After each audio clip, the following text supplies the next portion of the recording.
Hello guys, welcome to my another new vlog Yasin vlogs. আরেকটি নতুন ভিডিওতে আপনাদেরকে জানাই স্বাগতম। তো আবহাওয়াটা একটু ড্যাম ছিল, হঠাৎ উঠলো রোদ ওঠার পর শুরু হয়ে গেল বৃষ্টি। তো দেখি বৃষ্টি গুড়ি গুড়ি হচ্ছে, কতটুকু যাওয়া যায় দেখি, যত দূর যাওয়া যায়। আবহাওয়াটা দেখতে পারতেছেন খুব খারাপ, বৃষ্টি হচ্ছে। তো সমস্যা নাই, সাথে আছে বাজি, যতই ঝড় বৃষ্টি হোক। বৃষ্টি হলে রাস্তার সাইডে দাঁড়িয়ে আমরা আড্ডা দেওয়া শুরু করে দিব। সো নো প্যারা, অনলি চিল। হচ্ছে গিয়ে নেকমরদ বাজার। তো আমরা নেকমরদ বাজার এখন পার হচ্ছি। তো নেকমরদ বাজার পার হয়ে তারপরে হচ্ছে গিয়ে বালিয়াডাঙ্গি।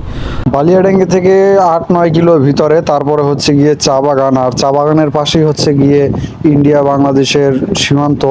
তো কাটা দিয়ে বেড়া দেওয়া আছে, তো আপনারা গেলেই দেখতে পারবেন সেখানে হচ্ছিল এই যে দেখতে পারতেছেন নেকমরদের চৌরাস্তা, এখানে ট্রাফিক বসেছিল, স্টুডেন্ট ট্রাফিক্স।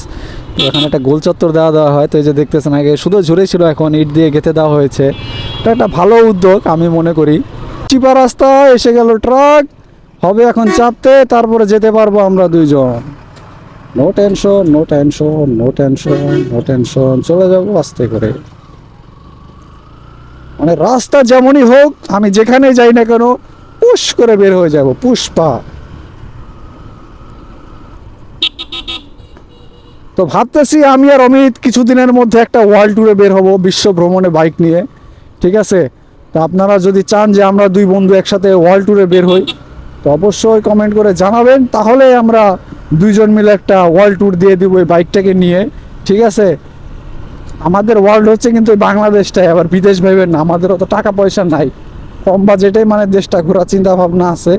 তো দেখি সামনে চেষ্টা করব যাওয়া যায় নাকি। এ রোডে অনেক আগে আসছিলাম, মোটামুটি 2019 সালের দিকে আসছিলাম, অনেক আগে। তখন রাস্তাগুলো ভালো ছিল। তো রাস্তাটা আমার এখনও মনে আছে যে এই রোড দিয়ে আমরা বাইক নিয়ে আসছিলাম। সো তখন ঢাকা থেকে আমার কিছু ফ্রেন্ড আসছিল, তো ওদেরকে নিয়ে আমরা গিয়েছিলাম চা বাগানে। তো আস্তে আস্তে সন্ধ্যা হয়ে গেছিলো, তখন আমার আরটিআর বাইকটা ছিল। তো এই রোড দিয়ে প্রচুর পরিমাণে স্পিডে বাইক চালিয়ে গিয়েছিলাম। আমার এখনও মনে পড়ে সেই দিনগুলোর কথা। মানে যত যাই বলেন, একটা কথা আছে না, প্রথম প্রথম প্যার সবাইরই মনে থাকে, মানে বিষয়টা হচ্ছে ওই রকম। আপনি দেখতে পারতেছেন এই যে এগুলো হচ্ছে গিয়ে, এগুলো কি বাজি কি বলে যেন, এগুলো বাড়ি, এগুলো বাড়িরে যেন কি বলে,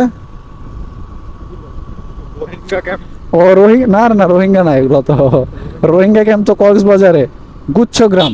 হ্যাঁ, গুচ্ছগ্রাম বলে। তো আমাদের এদিকে আবার গুচ্ছগ্রাম অনেক পরিমাণে, বুঝলেন, মানে যেখানে যান গুচ্ছগ্রাম প্রচুর। আমার বাজির আবার শেখ হাসিনার এই উদ্যোগটা খুব ভালো লাগছে। তো তার জন্য আবার, না ভালো লাগবেই, কারণ বাজি আবার আমার আওয়ামী লীগের লোক, তো যে কোনো উদ্যোগে আবার ভালো লেগে যায় অটোমেটিক। হ্যাঁ। তো এটা আবার কি বাজার, বাজারের নাম কি? আচ্ছা, বাজারের নাম যাই হোক, এই পাশে রাস্তা, তো যাচ্ছি আমরা এই পাশে। তো একেবারে চা বাগানে গিয়ে ক্যামেরাটা অন করব। তো চলুন চা বাগানে গিয়ে দেখা হবে। অবশেষে চলে আসলাম বালিয়াডাঙ্গি চা বাগানে। তো দেখতে পারতেছেন বিশাল জায়গা জুড়ে আছে চা বাগান, মাঝখানে একটি নদী আছে, নদীর ওপারে আবার চা বাগান, কিন্তু নদীর ওপারের পরে হচ্ছে গিয়ে ভারত বাংলাদেশ সীমান্তর তার কাটা। তো লাস্ট আমি 2019 সালের দিকে আসছিলাম এই চা বাগানে। তো আজকে আবার এই 24 সালে আসলাম।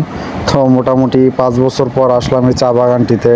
তো এখান থেকে একটু সামনে, মানে চা বাগানের মাঝখানে একটি আবার সিমেন্ট দিয়ে সুন্দরভাবে দোতলা বিশিষ্ট একটি, মানে কি বলে ওগুলোকে, দেখার মতো একটা জায়গা আছে। তো আমরা সেখানেই যাব। তো ওই যে দেখা যাচ্ছে এখান থেকে মোটামুটি অনেকটা, কিন্তু রাস্তাটা খুবই খারাপ। তো চলে আসলাম সেখানে। তো দেখতে পারতেছেন উপর দিয়ে আসলে ভিউটা কতটা সুন্দর লাগতেছে, আর ওই পাশে হচ্ছে গিয়ে ইন্ডিয়ার সীমান্ত। তো পুরো জায়গাটাই চা বাগান। ওই পাশে হচ্ছে নদীর, বাংলাদেশে অল্প কিছু জমি, বাট ওই চা বাগানের পরেই হচ্ছে গিয়ে ইন্ডিয়ার কাঁটাতার। মানে ওই পাশে আপনার সব ইন্ডিয়ান জমি, কাঁটাতারগুলো স্পষ্ট দেখা যায় এদিক দিয়ে। তো